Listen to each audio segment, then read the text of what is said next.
a lab diagram with two data centers, data center 1, data center 2, connected via DCI connection.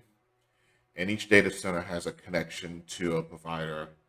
Data center 1 has a connection to provider AT&T. This data center 2 has a connection to provider Verizon. We're receiving a default route from both AT&T and Verizon. Take a quick look. And you see we're receiving a default route via BGP from AT&T, data center 1.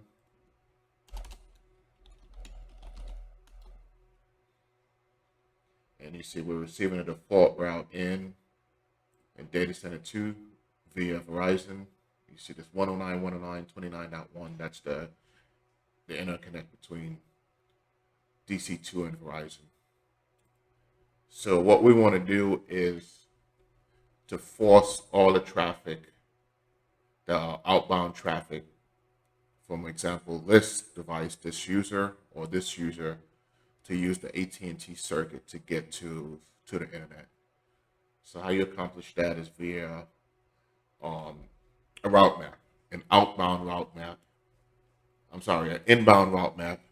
Use that to affect outbound traffic. So let's give it a shot. So what I'm going to do first is to create a basic route map. In this scenario, we're not going to filter traffic with a prefix list, just because we're going to accept all. This policy is going to apply to all internet traffic. So let's do the route map first. Route map out. Limit 10. And we're going to set the local policy, local preference to 200. So the default local preference is 100. So we set this higher. That way we'll prefer the data center 2 connection. So now we apply that policy to our BGP connection to AT&T. And we're going to show that BGP connection to show IP BGP summary. And we're going to be applying it to this connection to AT&T. So we go router, BGP 11, that's our AS, and we're going to apply it to a neighbor 108.108.28.1 route map we just built.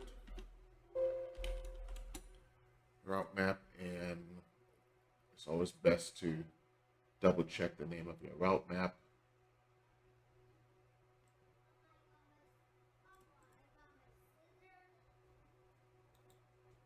And we're going to set that inbound. So before that policy, let's take a quick look at the routing from this PC to the internet. So we do a trace to 10.10.10.2. And you see we're taking the Verizon circuit, the 109 circuit. So let's clear that policy, implement that policy.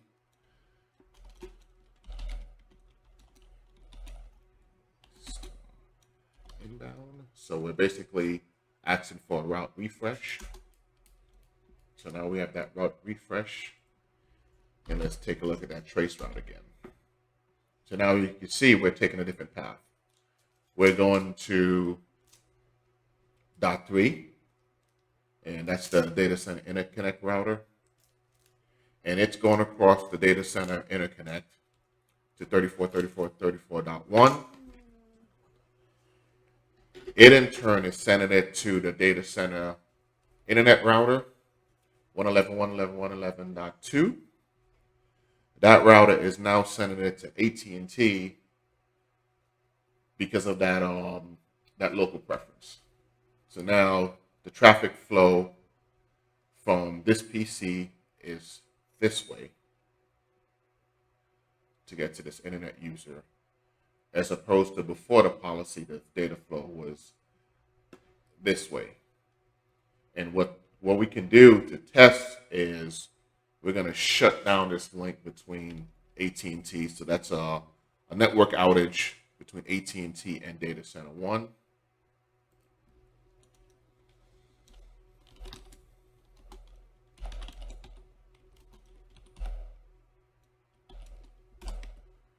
Shut down that link.